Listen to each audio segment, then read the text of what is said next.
नमस्कार, मैं हूं आपके साथ ज्योति कनौजिया। आइए रुक करते हैं आज की फटाफट खबरों की ओर। उत्तर प्रदेश के मुख्यमंत्री योगी आदित्यनाथ अपने 7 जिलों के दौरे के कार्यक्रम के तहत बुधवार को गौतम बुद्ध नगर पहुंचे। आज सीएम ग्रेटर नोएडा के दादरी पहुंचे और यहां उन्होंने सम्राट मिहिर भोज की प्रतिमा का अनावरण किया।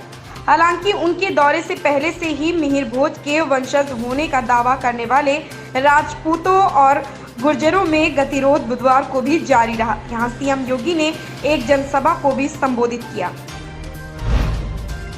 प्रधानमंत्री नरेंद्र मोदी बुधवार को अमेरिका के 3 दिवसीय दौरे पर रवाना हो गए हैं। साल मार्च में बांग्लादेश दौरे के बाद यह उनकी पहली विदेश यात्रा होगी। अपने इस दौरे में पीएम वाशिंगटन में अमेरिकी राष्ट्रपति जो बाइडेन से मुलाकात करेंगे, जबकि न्यूयॉर्क में संयुक्त राष्ट्र महासभा और जलवायु परिवर्तन से जुड़े एक कार्यक्रम में हिस्सा लेंगे। अखिल भारतीय अखाड़ा परिषद के अध्यक्ष महंत नरेंद्र गिरी सोमवार को संदिग्ध हालात में फांसी पर लटके मिले, जिसके बाद नए खुलासे हो रहे। मंगलवार को मीडिया का सुसाइड नोट भी जारी कर दिया गया है। इसमें नरेंद्र गिरी ने अपने शिष्य आनंद गिरी पर आरोप लगाया है। आपको बता दें कि महंत नरेंद्र गिरी की संदिग्ध हाल में मौत मामले में दर्ज एफआईआर में भी आनंद गिरी पर संगीन आरोप लगाए हैं। मुकदमा वादी व मठ के पुजारी अमर गिरी पवन महाराज की ओर से जॉर्ज टाउन थाने में दी गई है। तहरीर में आरोप लगाया गया है कि महंत स्वयं कहा करते थे कि आनंद गिरी उन्हें बहुत परेशान करता है। तहरीर में कहा गया है कि 20 सितंबर को 12:30 बजे महंत मंच के कक्ष में भोजन करने के बाद रोज की तरह विश्राम करने चले गए। रोज दोपहर 3 बजे उनका चाय पीने का समय होता था, लेकिन उस दिन उन्होंने पहले ही मना कर दिया था। यूपी एटीएस ने बुधवार को मुजफ्फरनगर से अवैध धर्मांतरण का देशव्यापी सिंडिकेट चलाने के आरोपी प्रसिद्ध इस्लामिक विद्वान मौलाना कलीम सिद्दीकी को गिरफ्तार किया है। एटीएस के अनुसार उसे हवाला के जरिए विदेशों से फंडिंग की जाती थी।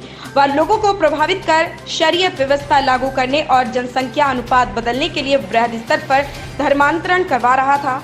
एटीएस के अधिकारियों ने बताया कि मौलाना की संदिग्ध गतिविधियों को देखते हुए उस पर लंबे समय से नजर रखी जा रही थी।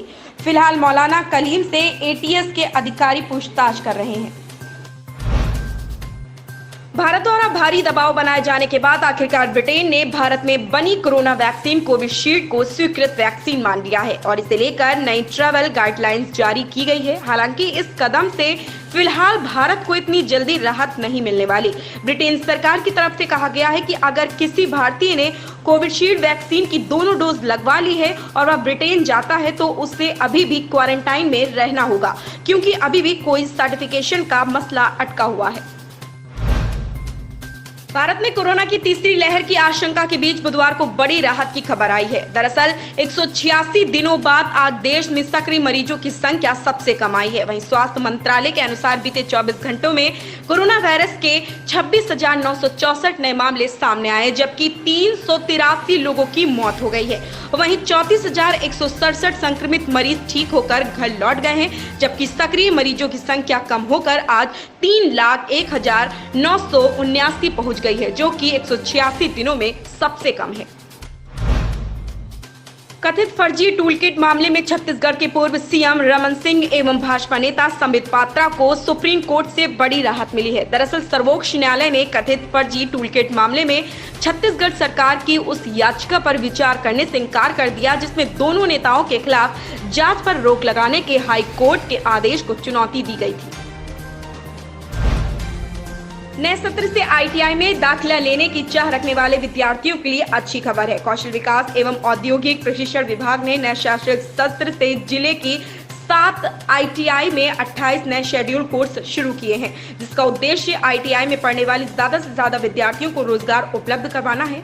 इसमें सोनीपत आईटीआई में 8 शेड्यूल ट्रेनिंग सिस्टम कोर्स के लिए दाखिले होने हैं। इनमें 5 शेड्यूल कोर्स गत वर्ष से चल रहे हैं, जबकि 3 नए शैक्षणिक सत्र से शुरू होंगे। इन सभी शेड्यूल कोर्स में दाखिला लेने के लिए विद्यार्थियों को जागरूक किया जा रहा है। मेरठ में हत्यारोपी प्रेमी समीर ने सिर्फ 5 मिनट में प्रेमिका और उसके पति को मौत के घाट उतारा। उसने पहले उन्हें कोल्ड ड्रिंक में नशीला पदार्थ पिलाकर सुलाया और फिर धारदार हथियार से मारा। पुलिस की प्राथमिक जांच में सामने आया है कि समीर ने जावेदा का मुंह बोला भाई बनकर घर में पैठ बनाई थी। बाहरी युवकों के घर पर आने जाने से समीर इन दिनों जावेदा से नाराज था। इसे लेकर कई बार दंपति से उसका विवाद भी हुआ था। आज एंटरटेनमेंट सेक्टर में एक बड़ी मर्जर डील की खबर सामने आई है। जी एंटरटेनमेंट एंटरप्राइजेस लिमिटेड ने सोनी पिक्चर नेटवर्क्स इंडिया के साथ मर्जर की घोषणा की है। यानी अब जी एंटरटेनमेंट का अब सोनी पिक्चर्स में विलय होगा।